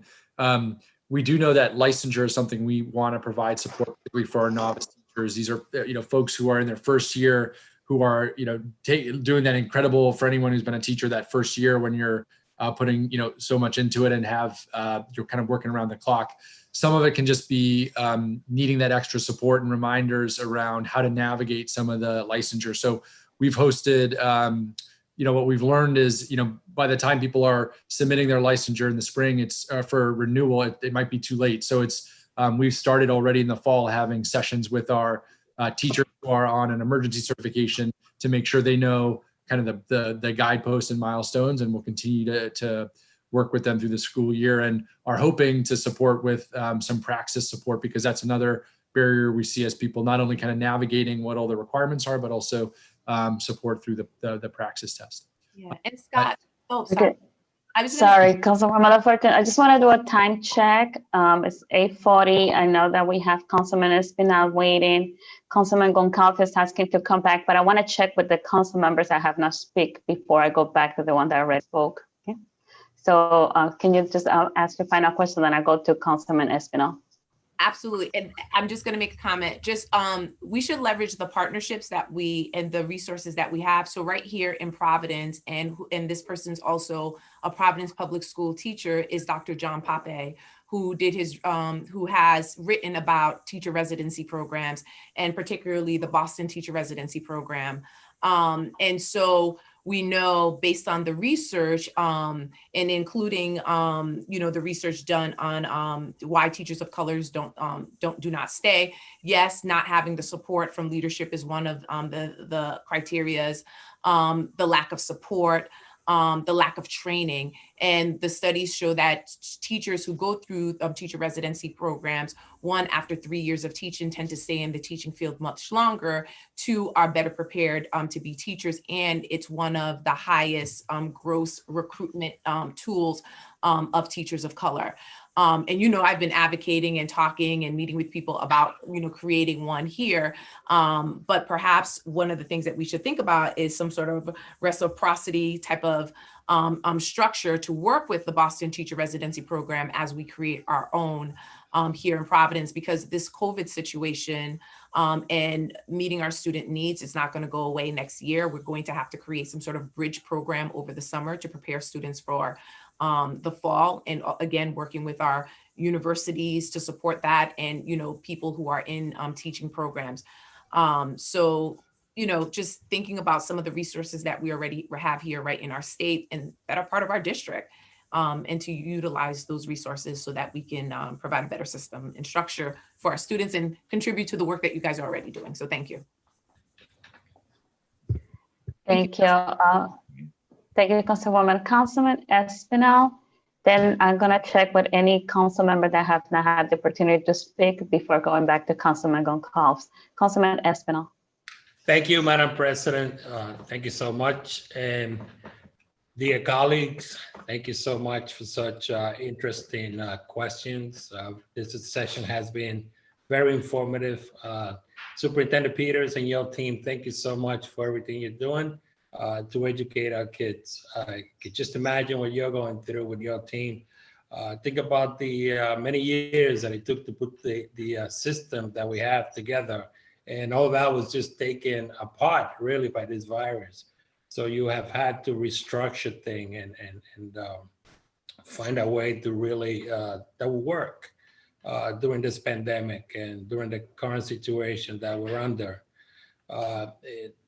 But when you did this, the numbers were, I believe, less than 100 infective people per day. But right now, this thing has gone back to the numbers that we had back in April. So we're looking at 350 to 400. So what kind of an impact has had that? I know you're really, really worried about this. Is there a possible shutdown in the near future that we should be concerned about? How is this impacting the plan that you had that it took so long to put together and now things have changed again? Wow, powerful question. And it speaks to the conversations that we're having every day, Councilman. I appreciate that question. We are concerned about the numbers, and we've seen an uptick, and this is where I'm going to tap Mr. Capion and Dr. Roldan to help weigh in on this, because RIDE has been with us every step of the way. I think if we remember a couple of weeks when the governor came out and said, we're not moving to full return for Providence, we're going to stay impartial. I think that was an indicator that she was being very cautious in monitoring the data and the science.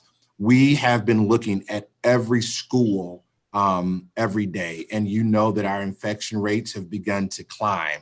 We have also learned that there are sort of three thresholds that the Department of Health outlines.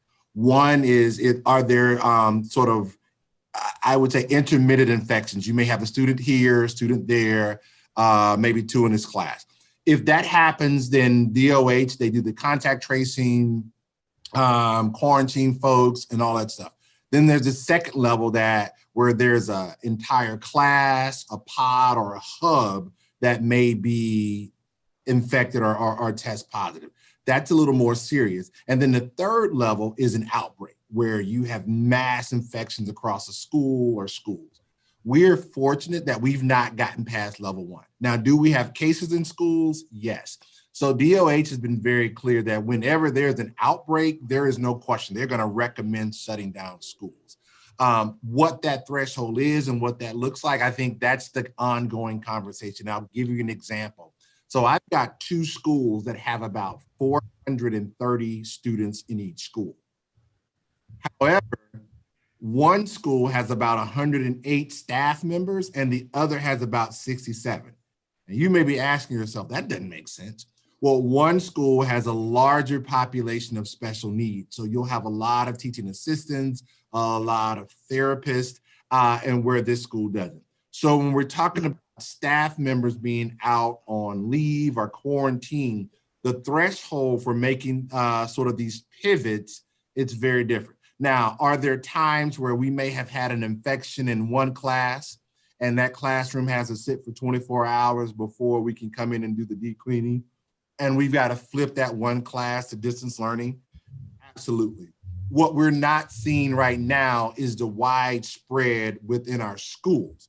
We are seeing a spike in our communities, and you know, in your community, communities of color, it is really, really ramping up. So we've got to be careful. We are seeing increases in our community, but not seeing the spread in our schools. As long as we're comfortable with that, I think that I can assume that we're going to be in this partial reopening.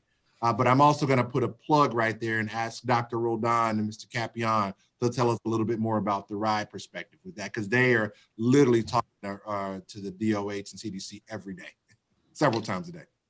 Yeah, so thank you for the question, Councilman. And let me just start out by saying that the superintendent, Zach, and Art here have been doing an incredible job in the implementation of the guidance and guidelines that the State Department of Public Health and RIDE has provided to ensure that we're providing a safe environment for children in teaching and learning, and the staff that supports that work every single day. For that reason, I think that the superintendent has just stated that what you have seen is some exposure in certain places, but nothing that is leading us to great levels of concern, because they have done such a great job in implementing that guideline and monitoring the work and working every single day with us at RIDE, as well as State Department of Public Health. I will also add that we are monitoring the data on a daily basis. RIDE, the Department of Public Health, is constantly taking a look at scenarios, supporting schools, districts, not just in Providence, but across the state. So we are doing everything possible to monitor that data to figure out exactly what happens, today, tomorrow, next week, and so on. And so the moment that there may be a different scenario, I can assure you that in the same manner that it has taken place throughout, the governor will step up in the leadership role, make the data very transparent, and work with communities across the state to do what is right for children and families. That being said, I think that if there is interest from this body, I think that Ryder, the Department of Public Health, would be more than happy to attend a future session of this council to provide more direct information in this area, since, as you know, when it comes to matters of COVID-19, it is a matter of public health, and they are the leaders on the issue. Of course, we work with them, we partner with them, but at the end of the day, they are front and center in taking the lead on this, and we follow their guidance in terms of the health needs of the children and families. But again, I just want to really, like the superintendent says, double click on the fact that the Providence team is really doing a fantastic job in addressing all of these issues on a daily and continuous basis. Thank you very much. And I'll yield the rest of my time to any other council people that have not spoken, being that it's getting a little late. Thank you so much again. Thank you, Councilman. I have Deputy Majority Leader Harris. Thank you, Council President. Thank you to all my colleagues who have come out tonight to definitely ask those very important questions to our superintendent about their success or things that they can do, or even adding on things that you'd like to see better. This information is very important to us because we do serve communities. So I may not have children in school, but I would like to be able to give an answer every now and then. So I appreciate all that was delivered tonight. I just want to say to the superintendent and your team, 7 weeks, really appreciate what you've been able to do so far.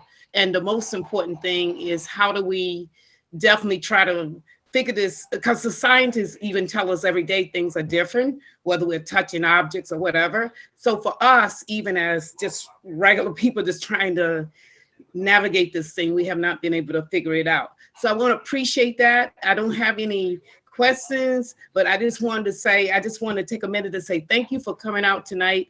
And I did hear one of your colleagues say that you will be back to keep us updated as things change and unfold. 7 weeks. I was just documenting a lot of stuff. There's been a lot of things that have happened. And I know every day you must be learning lessons, learn in all of this.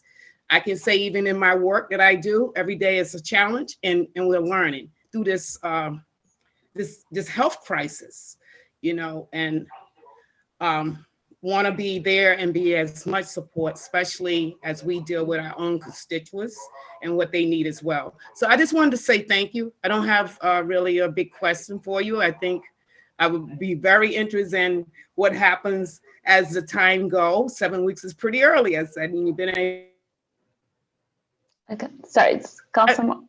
We lost you there. I did. I don't know what happens there all the time. It's like, time for you to shut. Okay, and it shuts its own stuff off. But I just want to thank you. I want to thank you for coming out tonight and how important it was for our colleagues who are working directly with you and having those questions, to be here to ask those questions, because it's important to have that information. And if you can continue to keep us updated and just keep us informed like tonight, it'll be very helpful on my behalf to just understand what you are struggling with, what you're doing good at, and what you could get better at, and how can we play a role as well. So thank you again, you and your team, and thank you to the colleagues that have been out here really pushing some really good questions. Thank you. Thank you, Councilwoman. So I just want to do another check for the councilors that have not spoken. I know, Councilwoman Kerr, when you had several questions that you shared with us, I just want to know, have your question been answered, or you have anything that is missing? Hi, Council President. Yeah, I wanted to just reiterate the thank yous. My questions have been answered, so I am all set. But I really appreciate Superintendent being here and just taking the time. So thank you all. Thank you, Councilwoman. With that, I'm gonna go back. Councilman Goncalves, and I see Councilwoman LaFortune, you have your hands up. Just wanna double check if, so I'm gonna go Councilman Goncalves now. Thanks. Thank you, Madam President, and thank you, Superintendent. I want to echo the thanks, and thanks for taking my questions earlier. Really appreciate your time tonight and for all that you do. I know it's getting late, so I have two last questions, and I appreciate your brevity on these questions. I do want to pivot to some tough questions that I want to elevate, if you don't mind me asking. So there was a recent scathing op-ed in the Projo a few weeks ago. The opinion writer, Carol Pagan, I believe her name was, she's a second grade teacher at Alfred Lima Elementary School. She has two children.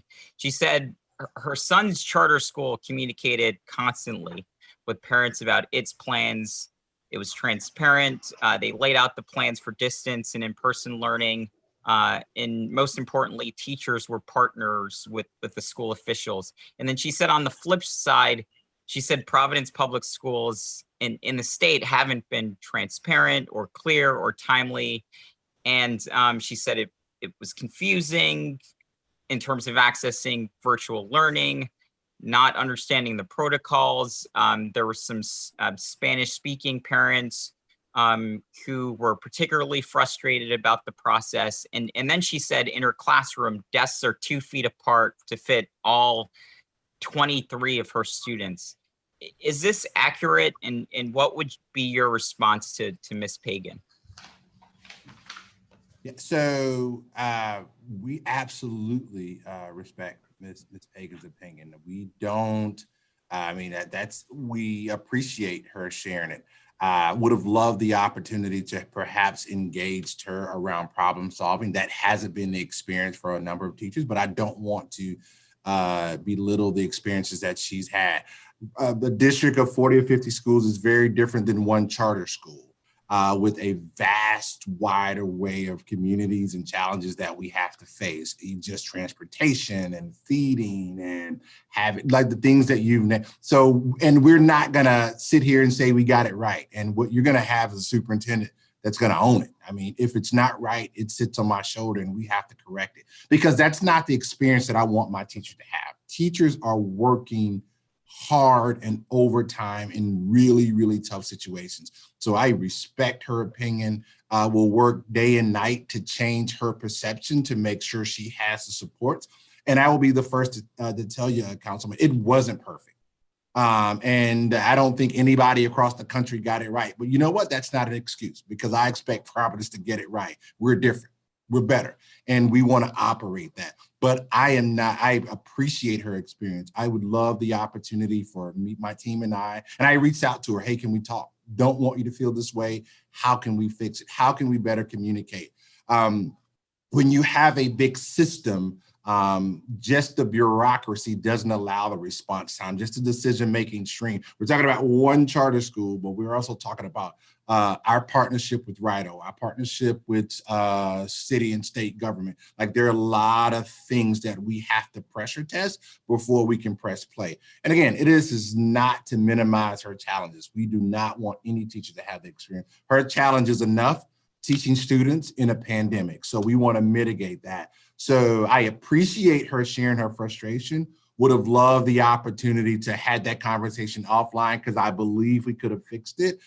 There have been tons of teachers and tons of parents who've had very positive experiences, but that doesn't change her experience. So I absolutely want to see if we can continue to support her. And again, I personally reached out to her because I want her to have a very different experience. As a superintendent, I don't want any of my teachers feeling that they're alone, they've not been supported, they don't have the information, because what that means is there are a group of children that aren't getting the best teacher that they need, and I'm responsible for that. So surfacing that, I think, is a very fair a push this evening, but just know that we're gonna reach out and continue to reach out to teachers. It's never gonna be perfect, but we're gonna strive every day to deliver the service that our teachers and our students deserve.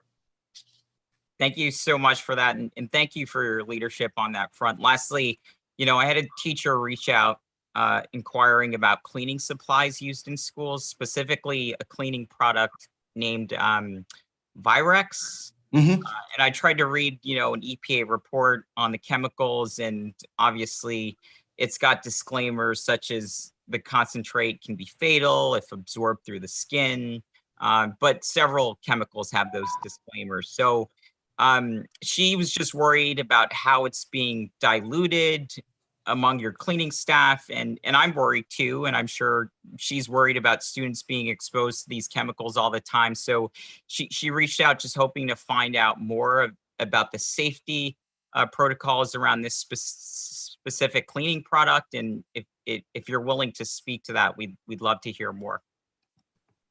Yep, I'm gonna let Zach handle this. What we use the cleaning products that have, I think, been recommended and vetted by DOH and CDC. But I know there's a longer, more sophisticated answer that Zach can provide. Yeah, so I was looking through some of our supplies, and I was just trying to track down Virex. That does not ring a bell. It could be used, but like Harrison said, all these products are tested, both that they're safe for people to come in contact with, but also for those that we're using to disinfect, that they are, rated to treat the coronavirus and other things. So we can do some homework on that specific one, but all of our, we work, we aren't buying these kind of off the shelf. These are vetted by our provider. So we can take that and look at Virex, because that one is, each product is unique, and we'll dig into that. Great. Thank you so much, Superintendent. And I want to thank you and your colleagues for your dedication to our schools and students. And we really appreciate your time tonight. Thank you so much.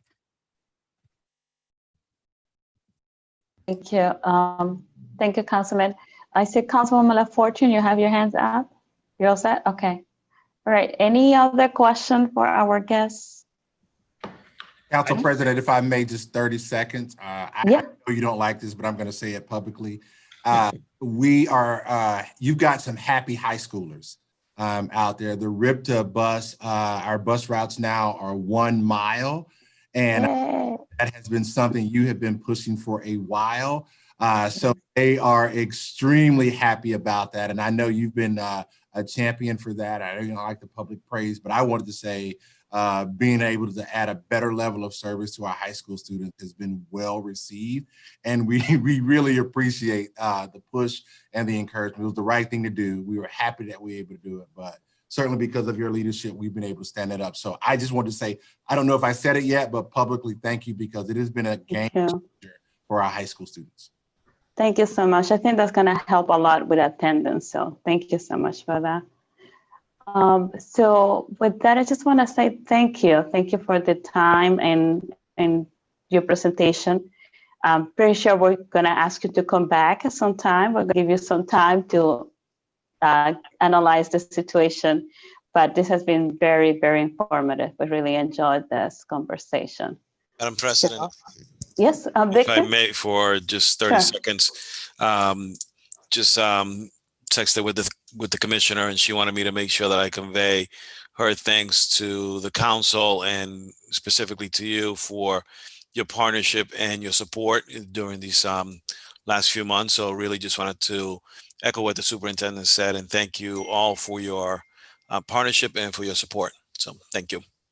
Thank you, Victor. So we actually, the City Council, we want you to be successful, because if you're successful, our students are going to be successful.